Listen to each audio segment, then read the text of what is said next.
এমনি এমনি তোমরা আশীর্বাদ দাও আজকে তোমাদের ভালো তারা শুধু ভালো।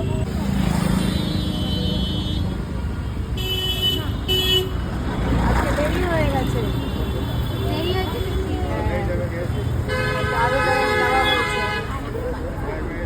হ্যাঁ আগেবারে এসেছিলে, হ্যাঁ আগেবারে এক জায়গা আরো যাওয়া হয়ে গেছে, ওই জন্য আজকে এখানে দেরি হয়ে গেছে। পড়াতে পারবে?